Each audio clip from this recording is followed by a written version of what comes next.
Shalom, shalom. This video is about the Gospel of John chapter 12 verses 9 to 16, and it's about the crowds acknowledging prayer that YESHUA is the King of Israel. And I'll read the text for you. Now a large crowd of Judeans knew that YESHUA was there, and they came to Bethany. Not only for YESHUA, but also to see Lazarus, whom he raised from the dead. So the ruling Kohanim made plans to kill Lazarus also, because on account of him, many of the Jewish people were going and putting their trust in YESHUA. The next day, the huge crowd that come up for the feast heard that YESHUA was coming to Jerusalem. So they took palm branches and went out to meet him, shouting and singing, Hoshiana, Baruch haba b'shem Adonai, blessed is he who comes in the name of the Lord, the King of Israel.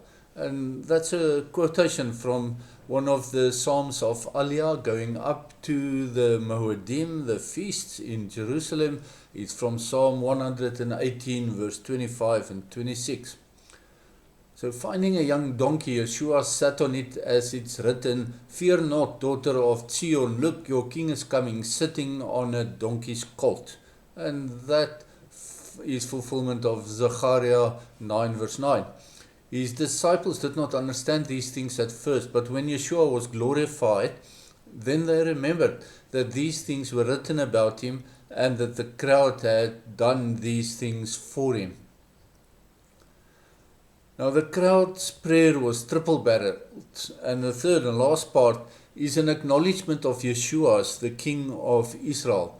This is a big statement that acknowledges him as the son of David, Messiah. And this is correct, but it's too early, or was too early, as he first needed to fulfill the suffering servant son of Joseph Messiah role. However, both these titles will be amongst his many crowns that he will wear when he returns. The King of Israel carries the same meaning as the King of the Jews, and the nation is called by either title. The debate of Israel versus the Jews is fluid, and I'm not going to venture there. Excuse me. Of course, the promise of the King of Israel is contained right through the Torah, Joshua, and Judges.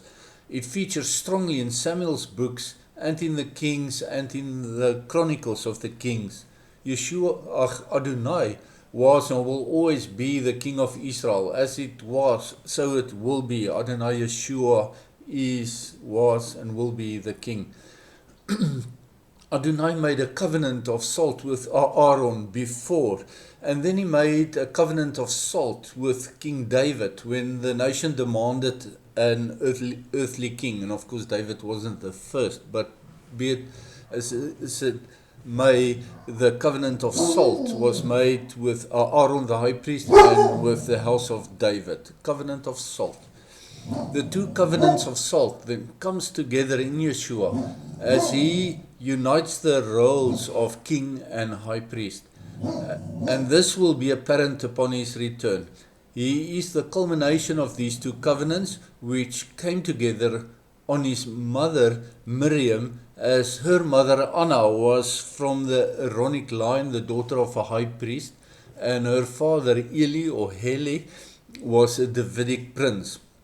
The promise of the King of Israel is from the Psalms and the prophets as well.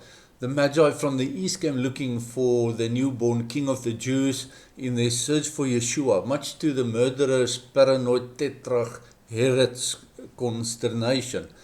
Pontius Pilate also declared that YESHUA is the king, with his notice on YESHUA's cross that abbreviated to God's holy name, Yod-Heh-Vav-Heh, and that abbreviation is from what Pontius Pilate wrote in Hebrew, YESHUA ha-Nazarati ve-Melech ha-Yehudim, and that of course in Hebrew. There is no doubt that YESHUA is the King of Israel, and soon he will return to conquer and to reign for 1,000 years.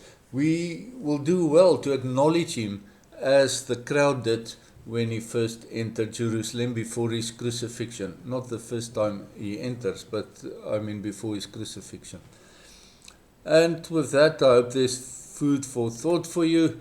I bid you shalom, shalom.